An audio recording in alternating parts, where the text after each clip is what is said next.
Hey, Fanboy Nation. This is your pal Daffy Duck, and you're watching. We're watching Fanboy. A fanboy, etc. Fanboy Nation. Dot, I assume Tom. How do I pronounce your last name properly? McPhail, like the failure that I am.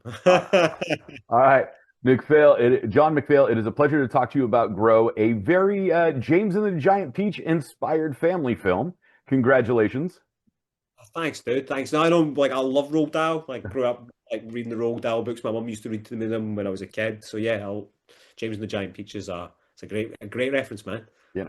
The good thing is pumpkin seeds are good for you, so a giant pumpkin is going to be even better.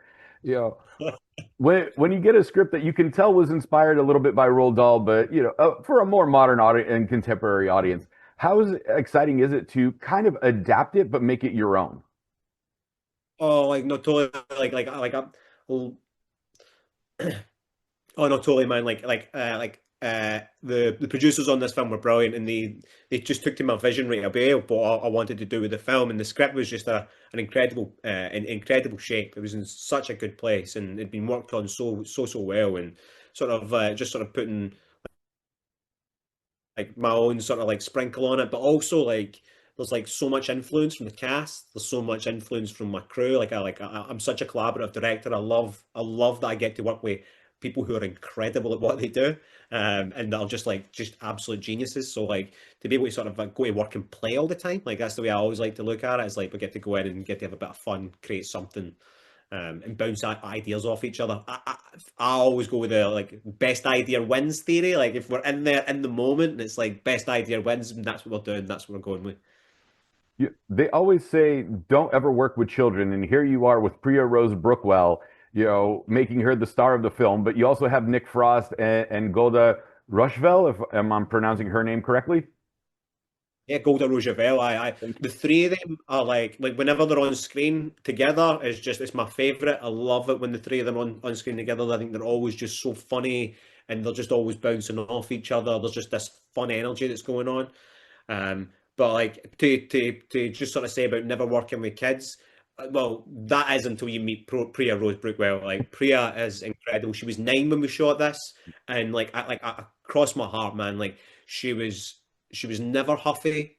She never cried. She never got tired. She was never like she came in bouncing off the walls every day, like just pure energy. Right until the day that we had to like throw her off set, like she would be there all day if she could. She would be there every day if she could. She would be there today if she could. Like she just is like a proper professional, and she's so much fun. And like she just fell in love with Golda. Like she just like she's our like absolute idol and hero. So like watching the two of them just connect over like the weeks of shooting was just brilliant.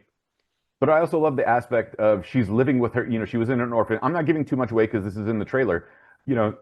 Living in an orphanage because her mother abandoned her. Her aunt reluctantly takes her in, but they create this bond, and it's this familial story that is really at its core. I mean, Grow, obviously, we're talking about the pumpkins and the competition, and that's the cute aspect of it, but the familial aspect is what I truly enjoy. Me too, man. That was what drew me to the script when I was sort of invited to pitch for it. Like the thing that sort of stood out to me the most was that relationship between Charlie and Dinah, and that sort of like the idea of it all kind of coming together. It grounded the film, which meant that you could just play in the absurd, and that's what I'm always looking for from films. Is there a way to ground it? Is there a way for audiences to connect? Like properly connect with proper relationships and not just big silly characters. And then it means that the characters like become fireworks just popping off all around this sort of fun and, as I say, like really sweet sort of coming together between the two of them. And like the whole film almost like grows with them, like like the farm, like the kitchen's my favorite set. Like I love the kitchen, and like the change is sort of as it grows and their relationship grows. Like the kitchen's like a proper family room. Like it's like, and it's where we all kind of come together. It's where we all eat. It's where we all talk. It's the best place for parties. Like like it's the kitchen, and like for me that is, as I say, like a proper family room. and to show that growth even in there, like in nice and subtly, you know, as I said, it's never like, look at this, you know, it's just there, it's just happening through, as I said, their relationship and the building of their connection. So this begs the question, since we're talking about grow and the big competition is this pumpkin thing, and no one wants to help this poor girl learn just to even be able to compete. What is one family recipe that you have that you will never share with anyone? Like this is one that like grandma will take to the grave if it can't be passed down to a daughter or granddaughter.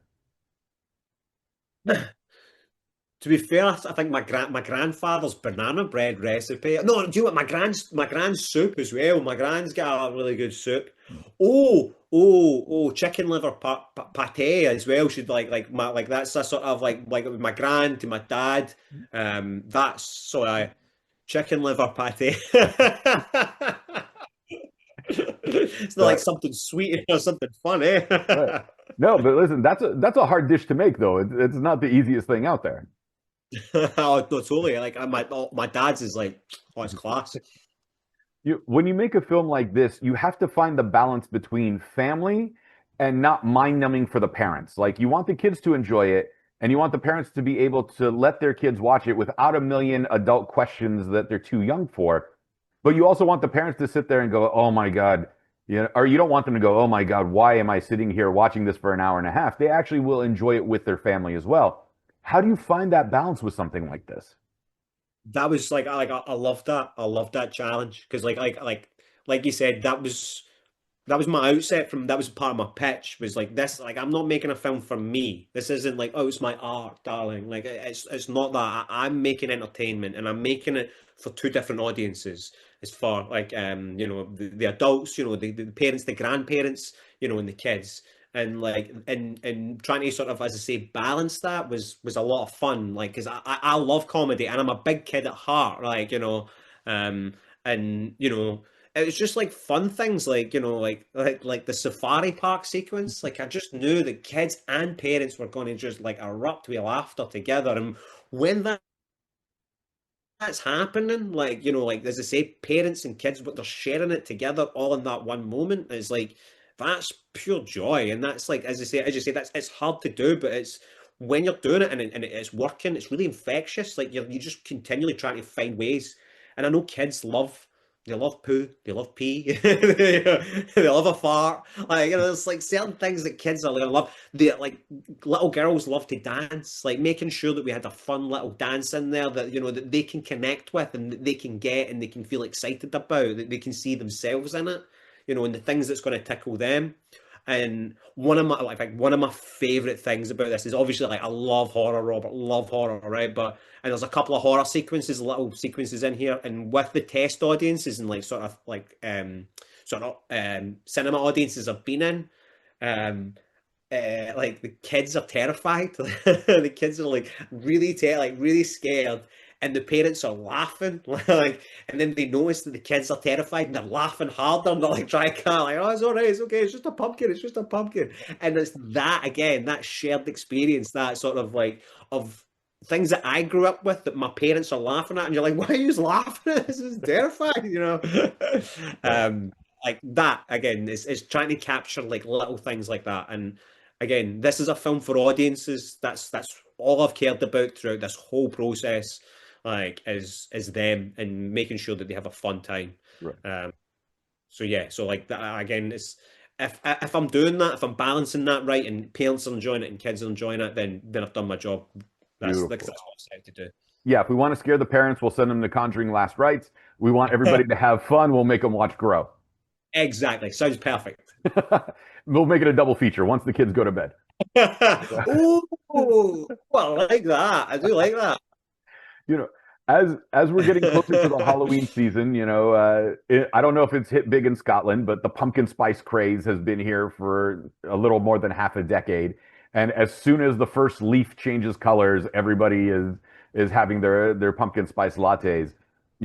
With a movie like Grow based in pumpkins, what is your favorite pumpkin dish then? Oh, and honestly, I like a pumpkin spice latte thing. Like, because I'm not pumpkin pickings became so big here for Halloween. Like, that's huge here now. Like, and I'd never heard of a pumpkin cannon until till I was shooting this film. Like the pumpkin craze has just sort of exploded over here as well over the last 5 or so years. Maybe a wee bit longer than that. But I do quite like the pumpkin spice. I love Halloween. I love autumn. So it's one of my favorite seasons. So I do look forward to it. So are you going to dress up as a giant pumpkin in conjunction with the release on October 3rd here in the United States? Oh, I'll be up for that. I'm always up for dressing up as a giant pumpkin. Yeah. When you found the balance between, the adult audience and the child audience without making the jokes that the adults will get risque and without making the kiddie jokes groanable for the adults. And that's a feat in and of itself to find that balance. How do you know the moment when you're filming something and it's take two, take three, and you're like, ooh, you know what? I think take two is the one we're gonna hit because this made me chuckle a little more than the other one. Like, how do you know which scene, even before you get to the editing room, is like, this is the one that I want in the film? I literally, so usually what I always do is when I go to move on, I have a script supervisor next to me and I tell them that's my preferred take. So like 1, 2, 3, 4, 5, whatever it is, I'll say to them that's my preferred take. From there that. But what I did when I was shooting this was I've got an international audience, I've got an American audience that I want to appeal to. Like, British comedies can be a little bit stifling, a little bit stiff at times, and the Brits, they're always like, like, play it down, bring it down, bring it down. Whereas Americans are like, no, bring it up, big, we want to see it bigger. And there is a real push and pull with that, which I loved. So I've got American producers, American financiers, and I've got like British execs and financiers, and I've got this push and pull. So when I was going, and I knew that was what was going to happen when I got into the edit, they're going to be like, no, bring it down. The Americans are going to like pump it up. But so when I was doing it, like with my takes, I was always sort of trying to dial it up and dial it down.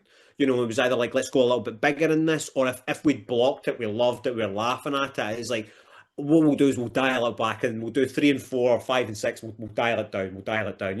And what it meant was it allowed me in the edit to play with it, and it allowed me to either sort of push things that little bit more, or if it felt like it was coming a little bit too much, to be able to bring it back. Which was great because again, I knew I was going to have this, as I say, this push and pull, which I loved because I grew up watching American movies. Like I have if you've watched any of my other films, there's like American sensibilities in there. There's American humor in there because that's what I grew up watching. And, things like the big stings with like spring and stuff like that. I'm like, Americans want that, like, bam, in your face, right? Cool, spring, let's move on. Like, get it, Whereas, it's kind of a little bit jarring for British audiences. But it's trying to, as I say, appeal to those same sort of sensibilities, wink to the American audience to sort of say, we don't say trick or treat, we say guising.